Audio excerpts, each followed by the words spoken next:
지난 2주 동안 사실상 야간 외출 제한까지 취했는데도 코로나19 4차 대유행은 좀처럼 진정되지 않고 있습니다. 오늘 0시 기준 신규 확진자 수도 1,600명대에 이를 것으로 예상되는데 17일째 4자릿수 확진입니다. 결국 서울 등 수도권의 거리두기 4단계는 최소 2주 더 연장될 전망입니다. 정부는 오늘 오전 일부 방역수칙을 강화한 거리두기 조정안을 발표합니다. 네, 확진자 비중이 크게 늘고 있는 이 수도권이 아닌 지역들에 대해서는 일괄적으로 3단계를 적용하는 방안까지도 검토가 됐었는데요. 상황이 지자체마다 달라서 결론을 내지 못하고 있습니다. 조금 더 논의 과정을 거쳐서 모레 일요일에 이 비수도권 대책은 발표가 됩니다. 강버들 기자입니다. 어젯밤 9시까지 전국에서 1,507명이 새로 확진 판정을 받았습니다. 자정까지 더하면 오늘 0시 기준 확진자는 1,600명대 초중반으로 예상됩니다. 코로나19 사태 이후 가장 많았던 하루 전보다는 적은 수치입니다. 하지만 어제 1,842명에는 청해부대 확진자가 포함된 걸 감안하면 확산세는 여전합니다. 지난 7일 이후 계속 4자릿수 확진자가 나오고 있습니다. 결국 정부는 지난주부터 시행해온 수도권 거리두기 4단계 조치를 연장하기로 했습니다. 다음 주 월요일부터 다시 2주간 시행할 가능성이 높지만 3주는 더해야 효과를 볼 수 있다는 주장도 있습니다. 오전에 회의를 거쳐 연장 기간과 강화한 방역수칙 등을 11시에 발표합니다. 비수도권 대책은 오는 일요일에 나옵니다. 지난 7일 23%에 못 미치던 확진자 비중이 35.6%까지 커졌습니다. 수도권 4단계 시행에 따른 풍선 효과에 여름 휴가철 영향까지 겹친 겁니다. 그래도 지역마다 상황이 달라 일괄 조치는 쉽지 않은데 여권에서는 지역별 거리두기 단계는 유지하되 대신 유흥시설은 집합 금지하는 안을 건의한 것으로 파악됐습니다. 한편 지난 12일부터 시작된 50대 백신 접종 예약은 내일 오후 6시까지 진행됩니다. 어제 0시까지 대상자의 77.2%가 예약을 마쳤습니다. JTBC 강버들입니다. 사전 예약 과정에서 시스템 접속 장애가 계속해서 반복됐지만 우여곡절 끝에 50대 백신 접종은 다음 주 월요일인 26일부터 예정대로 시작됩니다. 문제는 2천만 명이 넘는 40대 이하의 백신 접종인데 충분한 물량이 언제쯤 어느 정도나 들어올지 아직까지 정확히 알 수 없습니다. 정부의 당초 계획보다 늦은 9월로 밀릴 가능성이 높습니다. 윤영탁 기자가 보도합니다. 서울의 한 백신 접종 센터입니다. 현재 백신은 고3 학생들과 교직원, 지난달 접종을 못한 고령층이 맞고 있습니다. 약 100만 명 정도입니다. 1차 접종자도 하루 15만 명 안팎, 거북이 걸음입니다. 다음 주부터는 50대 후반을 대상으로 본격적인 접종이 시작됩니다. 당국은 모더나 물량이 부족하다며 예약을 185만 명까지만 받고 일찍 마감했습니다. 모더나 백신은 어제 들어온 물량까지 합해도 55만 명분으로 30%밖에 안 됩니다. 나머지는 화이자 백신으로 접종해야 하는데 아직도 정확한 수량을 파악 못하고 있습니다. 다음 주 접종 예약 인원에 대해서는 그 두 구분이 통계로 산출 가능한지 확인해서 안내를 해드리도록 하겠습니다. 다음 주 400만 회분의 물량이 들어오면 당장 급한 불은 끄겠지만 재고를 모두 합해도 50대 절반 정도만 접종 가능합니다. 2천만 명이 넘는 40대 이하 접종 시점도 백신이 언제 얼마큼 들어오는지에 달렸습니다. 정부 핵심 관계자는 다음 달 중순 예약을 받아 월 말엔 접종을 시작할 것이라고 밝혔습니다. 하지만 이미 50대 접종 일정이 2번이나 밀렸습니다. 백신이 부족하기 때문입니다. 그래서 40대 이하 접종도 9월로 밀릴 수 있습니다. 매번 먹통이 됐던 사전 예약도 문제입니다. 당국은 40대 이하 예약에 맞춰 민간 전문가까지 포함한 범정부 TF팀을 꾸리는 것도 검토하고 있습니다. 전문가들은 선착순 예약을 고집하면 문제를 해결할 수 없다고 경고했습니다. 나이대를 더 세부적으로 나누어 예약과 접종 날짜까지 배정하는 등 방식을 바꿔야 한다고 주장했습니다. JTBC 윤영탁입니다. 피 가래가 나왔다. 지옥이 따로 없었다. 코로나19에 집단 감염돼 국내로 긴급 이송된 청해부대 문무대왕암 장병들의 이 같은 증언이 잇따르고 있습니다. 확진자는 1명 더 늘어나 전체 부대원 301명 가운데 90%인 271명이 감염됐습니다.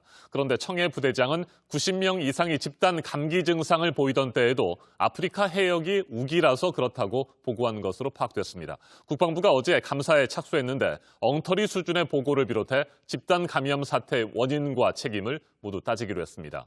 윤세민아 기자입니다. 아프리카 인근 해역에 파병됐던 청해부대 문무대왕함에서 첫 감기 증상자가 나온 건 지난 2일이었습니다. 8일 뒤인 지난 10일엔 승조원 90명 이상이 한꺼번에 집단 감염 증상을 호소했습니다. 청해부대장은 그제서야 합참에 첫 보고를 했는데 코로나19 감염 가능성은 전혀 염두에 두지 않았습니다. 그저 아프리카 현지가 우기여서 여름철 감기 환자가 많다고 한 것으로 파악됐습니다. 40여 명에 대한 신속 항체 검사 결과가 모두 음성인 점을 들어 코로나19 감염 가능성은 낮다는 전망도 덧붙였습니다. 초기 안이한 보고가 사태를 키웠다는 비판을 피하기 어렵습니다. 합참 역시 코로나19 방역과 관련한 별도의 지시를 내리지 않았고 국방부에 즉각 보고하지도 않았습니다. 승조원 301명이 전원 PCR 검사를 받은 시점은 증상이 심해진 승조원 1명이 현지 병원에 입원할 정도로 사태가 심각해진 후였습니다. 국방부는 이처럼 부실한 초기 대응 문제를 살피기 위해 감사에 착수했습니다.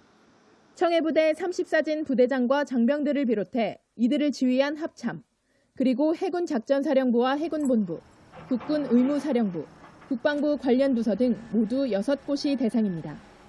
현지 상황 축소보고 여부와 해외 파병부대의 방역지침 준수 수준을 따져볼 예정입니다. 파병 후 5개월간 백신 접종 계획을 세우지 않고 유엔 등의 협조 요청을 하지 않았던 것 등 책임 소재를 가릴 대목이 많습니다.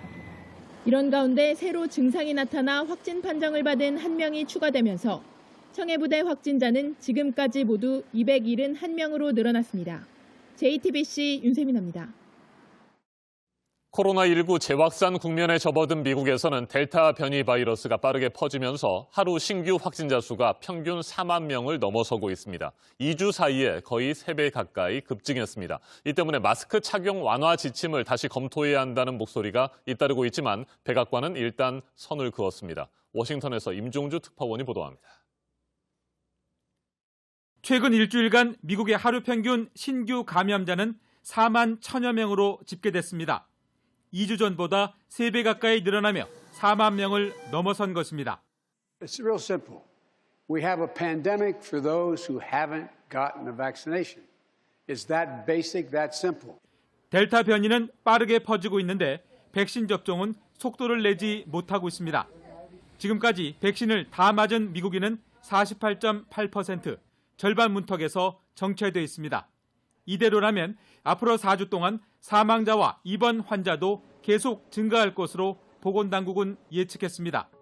전문가 사이에선 지금이라도 마스크를 다시 쓰게 해야 한다는 목소리가 잇따르고 있습니다. I hope that the Biden administration hits the reset button.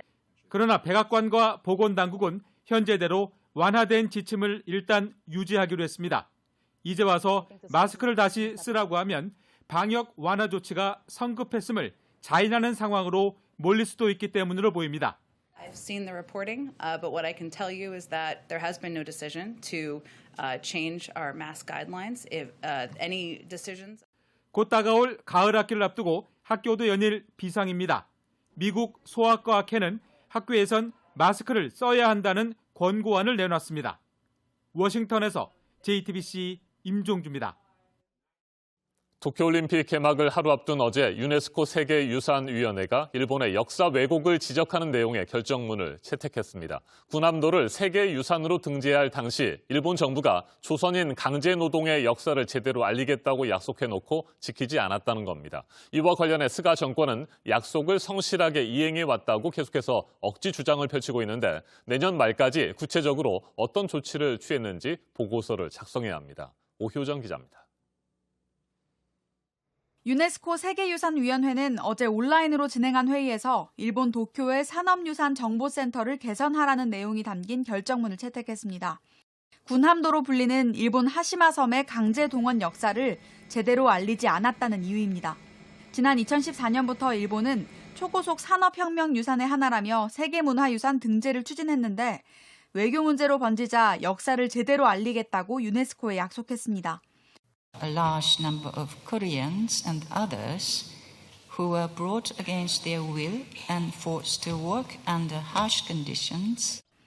희생자를 기리기 위해 정보센터를 만들겠다고도 했습니다.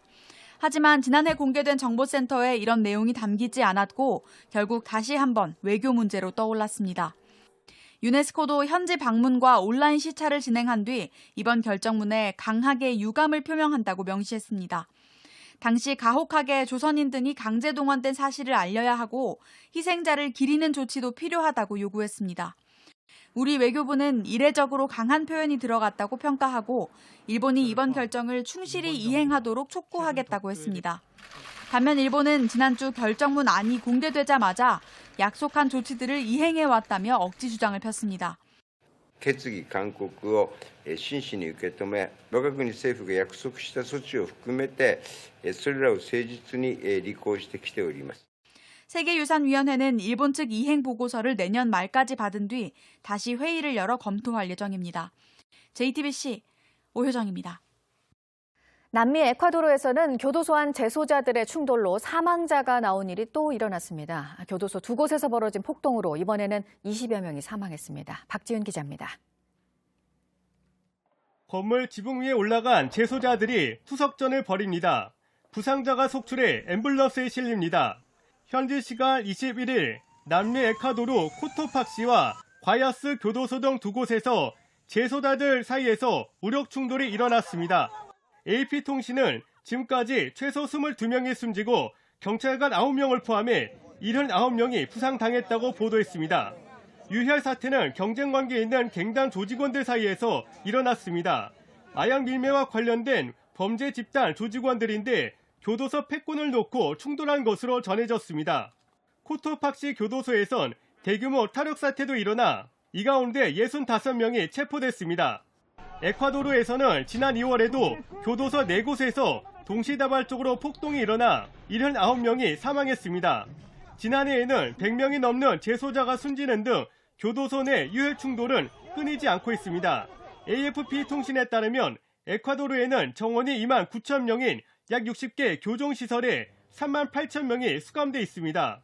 코로나 사태 이후 혐의가 가벼운 범죄자들에게 징역형을 내리지 않는 등 재소자 줄이기에 나섰지만 여전히 수감자가 정원보다 30% 더 많습니다.